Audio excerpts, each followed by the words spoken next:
Hey, it's me, MLB. Here is BNHA Second Generation Chapter 39, and this one is titled Refined.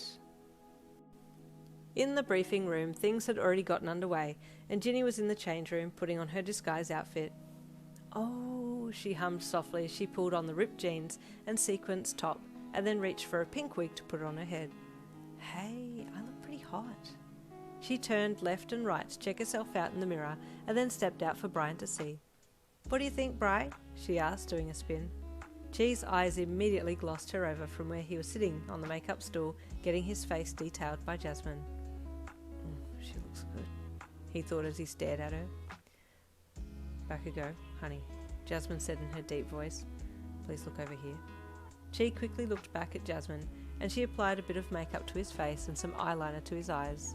He could hear the others talking about Ginny's outfit in the distance, and he desperately wanted to look over again, but his face was being held very firmly by Jasmine. "Chi," Ginny called as she skipped over. "Do you like the outfit?" "Yeah, it's okay," he replied. "Oh wow, Chi," Ginny gasped, getting closer to his face. "The eyeliner really brings out your eyes." They looked deeply into each other's eyes for a second, before Ginny looked away and cleared her throat. "I'm getting my makeup done next," Soshi announced, noticing that Chi seemed to be getting extra attention because he had some makeup on. "You're gonna look so cool," Ginny gushed to Soshi. "Todoroki, honey, can we get your clothes on?" Brian called. "I've hung it all up for you." Soshi looked over at him and nodded, and then walked into the change room and started to get his disguise clothes on. Can't wait for tonight," Brian suddenly announced loudly. "What's tonight?" Ginny asked curiously. "It's my husband's wedding anniversary," Brian replied excitedly. "Oh, congratulations," Ginny said excitedly. "Are you going out for dinner?" "Of course, honey bunch," Brian replied emphatically. "Beyonce, if he doesn't take me to Le Milieu for dinner, I'm going to cap his privileges." He snapped his fingers and then slammed his hand to his hip and tossed his head up in the air. "Anthony had better be on his game tonight," Jasmine commented with a deep chuckle. "Right," Brian agreed with a flamboyant bounce on the heel of his foot that was holding all of his weight. Brian?" Soshi's hesitant voice called as he emerged from the makeshift change room nearby. "Is this what I'm supposed to be dressed in?" Everyone looked over as he emerged, and Ginny's eyes nearly fell out of her head. Soshi was in tight black jeans with a plain white tee, but the way it pulled made his physique look amazing. "Oh, baby, you look amazing," Brian squealed. "Hold up, sugar, let me get you some bling." The effervescent male pranced over to a suitcase and grabbed out an orange watch and a fake tongue ring for the young student. "Come on, baby, let's get you shining," he sung, whisking Soshi away to put both items on. "Oh, I'm going to fix my wig a bit," Ginny said, walking away to the mirror to fix it. "Hey," Chi grunted to Jasmine. Do you think I could have a tongue ring too, but not metal because of my quirk?" "Of course, honey," Jasmine said, still going about her job of contouring his face to disguise him. "I have one here for you." "Cool," he replied, letting her put on the finishing touches. Soshi soon came back and grinned at Ginny. "Hey, look at this," he said proudly, poking his tongue out for Ginny to see. "A tongue ring? That's so hot, Soshi," Ginny gushed. He pulled his tongue back in and stood straighter, elated that he had impressed her. Chi scowled from his chair as Soshi gave him a snide side glance. "I'm getting one too, so don't you think you're so cool, Soshi?"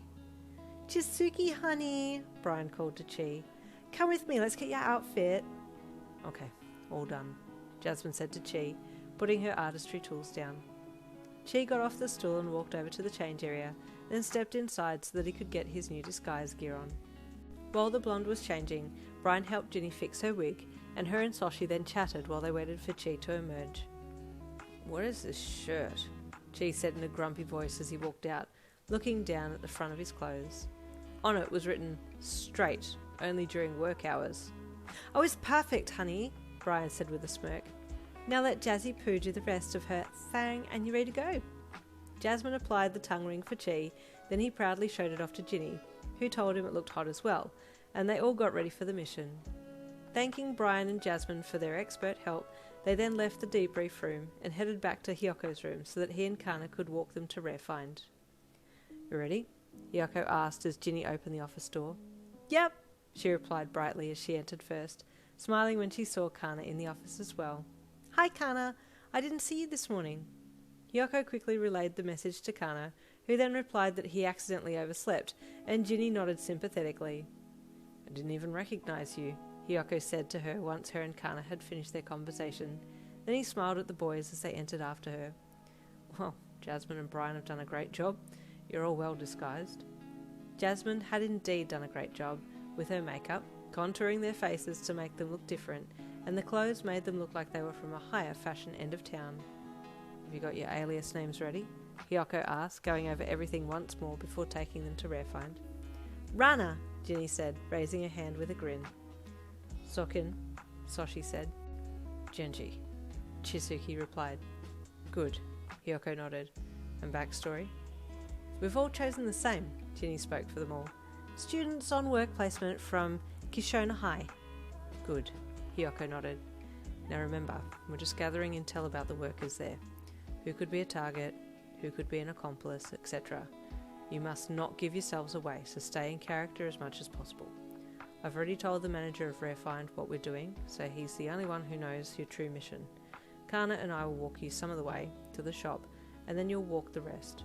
We don't want people to see you being escorted by us, otherwise it will arouse some suspicion. The students all nodded. Okay, let's go then, Hiyoko said with a smile. Time to do some hero work. Goodbyes were said to Jasmine and Brian, and then the small group left to go to Rarefind. The walk to Rarefind was shorter than they all expected, and soon Hiyoko paused. Okay, this is where we leave you. Good luck. We'll finish your work at 3 p.m, so we'll meet you here shortly after. Hiyoko said with a smile to the students, who all nodded and kept walking the last bit to Rarefind. Do you think they will do well? Kana signed to Hiyoko. I'm sure they'll be fine, he replied. All they have to do is get to know the workers and gather information, then leave. Kana nodded, and the pair turned to head back to the agency together. Here we go, boys! First real mission! Ginny squealed, bouncing up and down a little between her two classmates as they reached the front doors to Rarefind. The manager met them there and smiled as he opened the door for them. Welcome, work placement students, he greeted with a knowing smirk. I've been expecting you. The trio nodded at him and entered the building eagerly. Please come with me so I can introduce you to the staff and then allocate your jobs for the day, he said, then led them off to the staff room where the other workers were so that he could make introductions. Once in the staff room, Ginny, Soshi and Chi stated their alias names and that they were there on work placement, each student giving a different reason for having an interest in going into the jewellery or gem industry. Okay, the manager said once he had let each of them state themselves. You three will shadow different people today and see what they do for work. Smart, Soshi thought. That way we can talk to people and won't look suspicious, us asking questions. Any questions? The manager asked. Ginny, Soshi and Chi shook their heads. And there ends chapter 39. Stay tuned for chapter 40 coming tomorrow.